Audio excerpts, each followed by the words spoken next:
Something is definitely moving in Foxboro right now, and it feels like a lot more than standard off-season chatter. There's a tackle visit that could end up meaning more than people realize, a wide receiver name heating up at a very interesting time, a quiet defensive pickup that says something about how this roster is being built, and one decision on the offensive line that could shape Drake May's future in a very real way. So let me ask Patriots Nation this right away. Are the Patriots actually putting together a real foundation here? Or are they still piling up risky bets and hoping the whole thing comes together? Hit like, subscribe, and stick with me, because the craziest part of this story isn't off the edge and it isn't out wide. It's inside, and it may end up deciding who controls the tempo of this team in 2026. The first thing that stands out to me is pretty simple. When a team starts looking hard at the tackle market, that's usually not some throwaway detail. With New England bringing in Jedrick Wills for a visit, there's clearly more going on here than just a familiar name popping up on the radar. This is a former top 10 pick, a player who entered the league with real expectations, real pedigree, real experience at left tackle, and the kind of college background that made teams comfortable betting on him early. Alabama, national champion, day one starter profile. The issue though, and this is where the fan base is going to split fast, is that the injury history is real, the missed time is real, and the physical uncertainty is very real.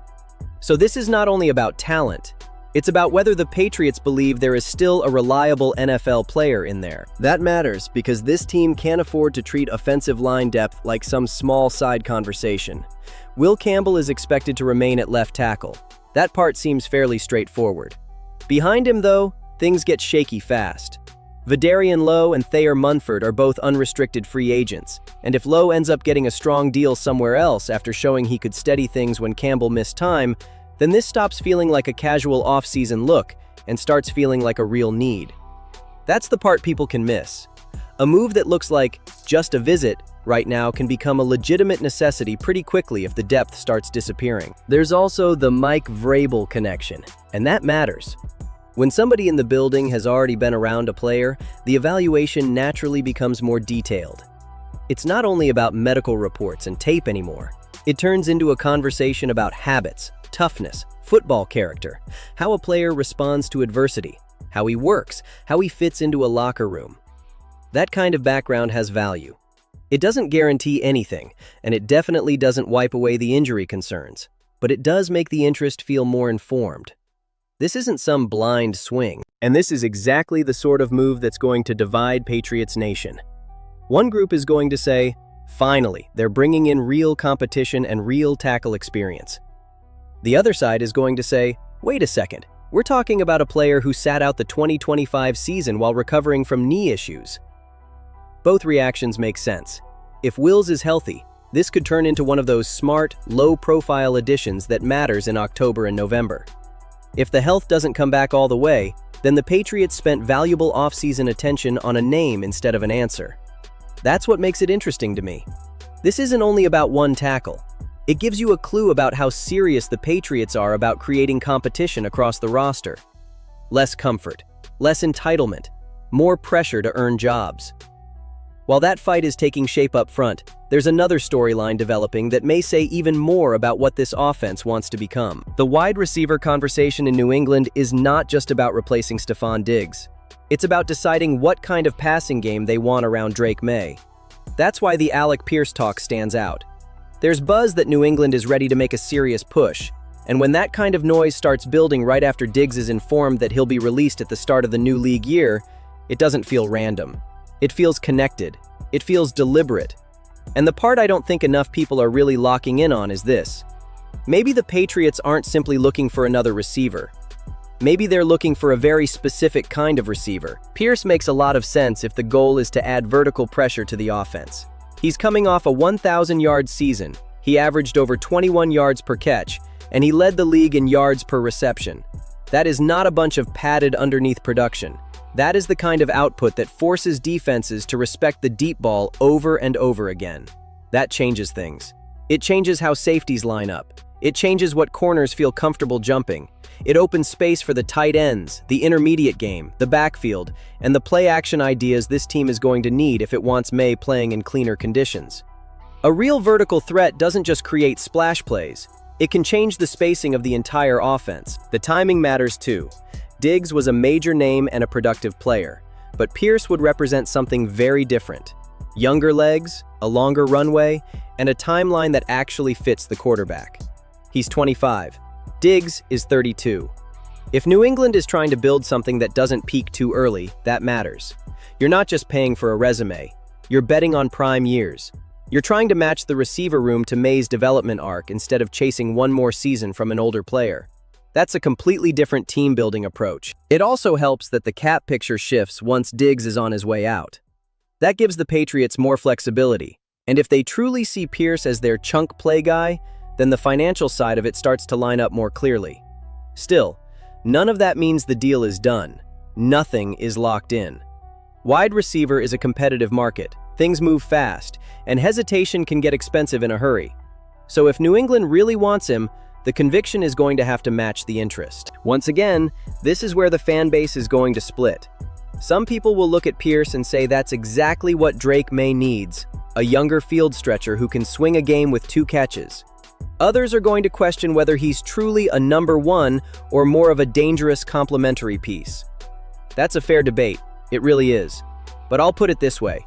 If the Patriots are trying to reshape this passing game around more explosiveness and more vertical pressure, then this rumor tells you a lot about the direction they may be heading.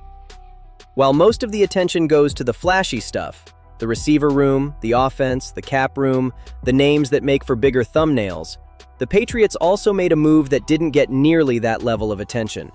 And honestly, those quieter moves can tell you just as much about what a roster still needs. That's why the Jesse Luketa signing stood out to me more than it probably did for a lot of people. On the surface, I get it. It doesn't look like a blockbuster. It's not the kind of move that sends the fan base into a frenzy. It's not the one people are putting in giant letters across a thumbnail. But I don't think it's empty either. I think it tells you something. When New England adds another edge player right now, even on a 1-year deal, it tells me the team is still looking at that room and seeing work left to do. That's where the contradiction shows up. Some fans are going to see this as barely a story, just depth, just a special teams body, just camp competition. But if everything off the edge was already exactly where the Patriots wanted it, they probably don't make this move. K'Lavon Chaisson is an unrestricted free agent. Harold Landry gives them a steady presence. Anfernee Jennings brings physicality. There are younger names in the mix. Even with all that, they added another player. That doesn't feel like panic to me. It feels like awareness. It says they know that room still needs reinforcement. Luketa is not being brought in as some magic fix, and nobody should frame it that way. At the same time, he has shown that he can help in more than one area. He's played on special teams. He's worked as a rotational edge. In his best stretch, he gave Arizona sacks, tackles, and quarterback hits in a part-time role. That's not star-level production, obviously, but it is useful production, and useful matters. Every NFL team talks about starters in March. Real teams make it through a season because they have layers. Because when injuries hit, when the rotation gets tested, when it's 3rd and long in December, somebody beyond the top line has to hold up. That's why a move like this matters more than people think. It's about preventing the drop-off. It's about not getting stuck handing out bad snaps to players the coaching staff doesn't fully trust. It's about keeping the pass rush structure together once the season gets messy, because it always gets messy. You're not building an entire defense with one signing like this, obviously, but you can protect yourself from future problems. There's risk here too. Luketa is coming off a thigh injury, and after that, he spent time on the Rams' practice squad.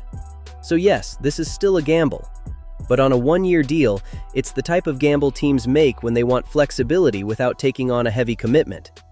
Low commitment, functional upside, a legitimate chance to compete for snaps.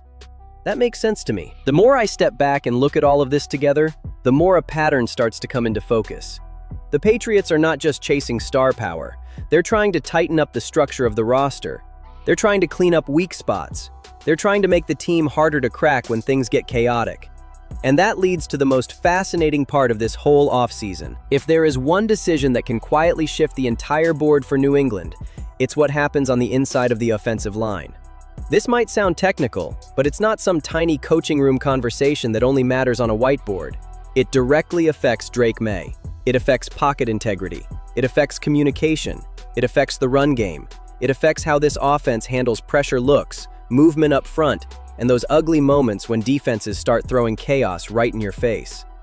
So when the Patriots weigh Jared Wilson against Garrett Bradbury at center, they are not simply choosing between two players. They are choosing what kind of line they want in front of their franchise quarterback. Bradbury gives you the veteran side of the argument. Experience, football intelligence, pre-snap communication, the kind of voice and recognition that can calm things down when protection rules start flying all over the place.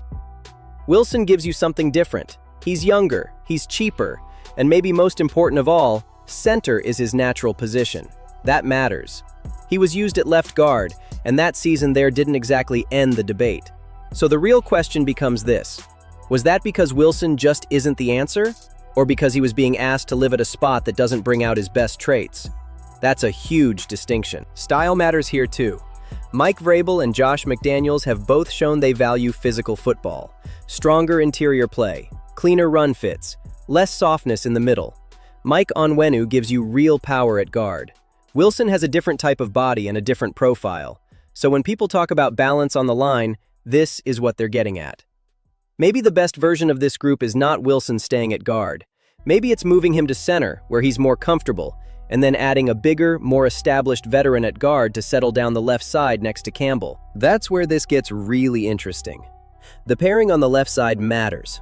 Inexperience next to a young tackle can create communication issues, late reactions, and breakdowns you simply cannot afford if you want May developing in a healthy environment. A veteran guard could help settle some of that.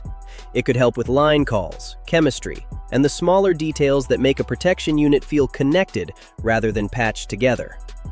That kind of move may not create a flashy headline, but it can absolutely shape whether the offense works the way it's supposed to. Patriots Nation is probably going to be split on this one too. Some fans are going to trust Bradbury's experience and leadership. Others will say the team has to stop delaying the future if Wilson's better fit is in the middle. That's a real football debate, and honestly it should be. Because this isn't just about who the better player is on paper. It's about which five-man combination gives the Patriots the best chance to be stable, physical, and organized when the games actually matter. To me, that's the craziest part of the entire offseason discussion. The thing that could end up defining so much of this team may not be the loudest move. It might be an internal decision. It might be shifting a player from guard to center. It might be the choice to lean into youth at the pivot or trust the veteran to keep everything clean. Either way, it comes back to the same question. Who is going to help Drake May play faster, cleaner, and with more confidence? When you put all four of these storylines together, the picture starts making a lot more sense. The Wills visit says they're still looking for protection and competition up front. The Pierce buzz suggests they want more explosiveness and more chunk plays in the passing game. The Lucetta move adds depth and helps keep the pass rush room from getting too thin. And the Wilson-Bradbury debate may be the one that decides how comfortable May really is in the pocket. That was the wildest part all along.